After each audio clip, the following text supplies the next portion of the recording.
Hello YouTube and welcome back to the Drunken Kobold. Today we are reviewing, finally, Abomination Vaults Part 3 Eyes of Empty Death for Pathfinder 2e.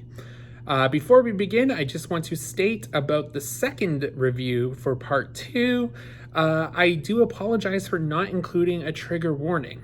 There are some copies of the book that were printed really early without the trigger warning, and some that were printed later with the trigger warning.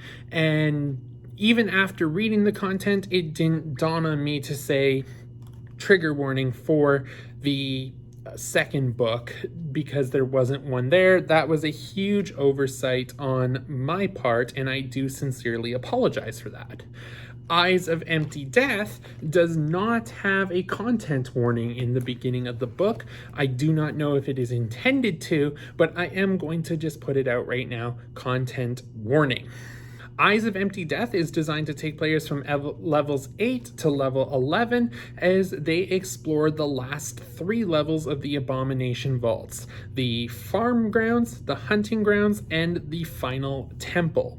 At this point, our big bad endgame, Belcora, is fed up with the players, and she will make several appearances and encounters throughout the adventure as she tries to finish off the players early. You're in her domain now, and she is pissed.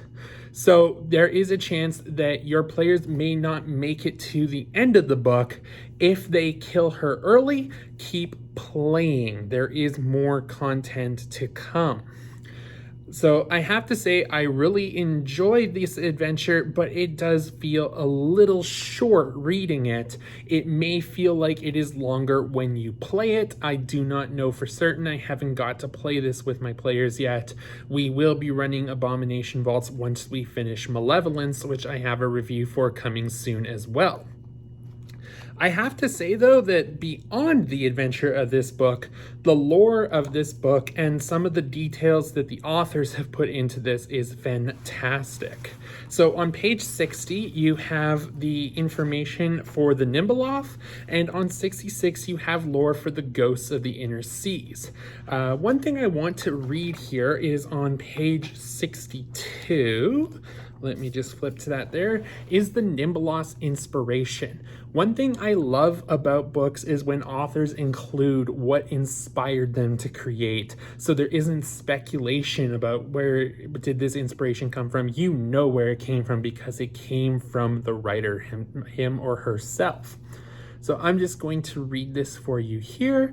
Nimbeloth's inspiration. H.P. Lovecraft encouraged others to add to the mythos of eldritch beings he created to populate his weird fiction, and it was in this tradition that I first created Nimbeloth as an antagonist for my own stories and role-playing campaigns. That is very accurate. A lot of stuff gets assigned to H.P. Lovecraft because it is part of his eldritch horror, but it isn't actually his creation. If you look at what H.P. Lovecraft actually created himself, the world is actually very small and has been built on significantly over time. Largely inspired by the mysterious horror lurking behind nature's veil in Algernon's Blackwood's classic, I'm sorry if I'm pronouncing that wrong, Algernon Blackwood's classic short story, The Willows. Maybe I should read that one.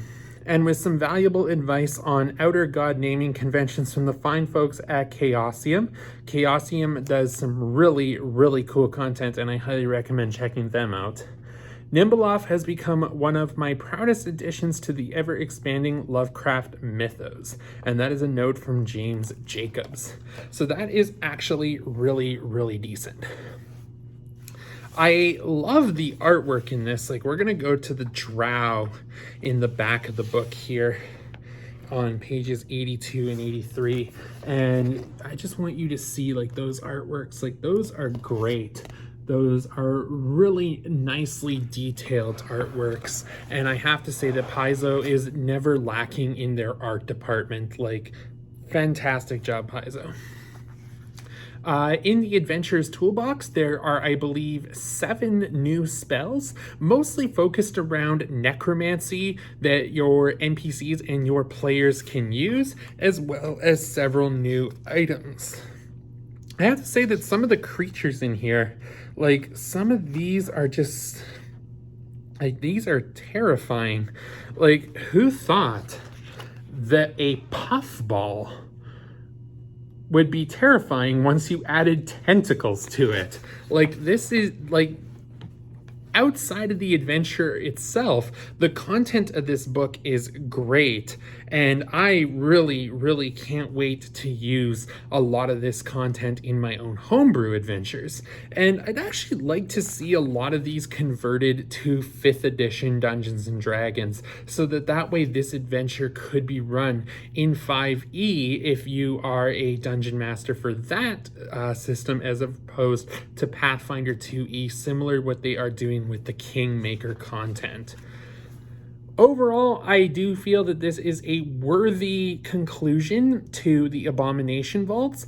After reading all 3, I have to say that I am really glad that Paizo did not stretch the adventure path over the traditional 6 books, and I have a feeling that I'm going to feel the same way when I finish reading Fists of the Ruby Phoenix. But overall, it is a really nice conclusion to this book, and yeah, no, there is so much here. Like there in this toolbox, like this toolbox, I believe stretches,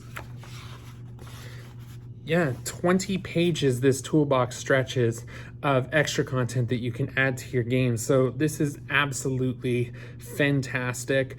Lots of stuff here uses the Bestiary too, so it is recommended that you get that, and they even have an advertisement for it on the back here. Going into Fists of Ruby Phoenix, it's going to be important to have Bestiary 3, which I covered in a previous video, and I will include a link to that in the description down below.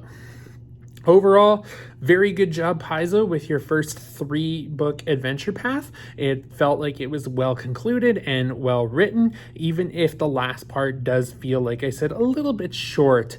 It may feel better when you run it actually at the table and have to work all the details of it with your players.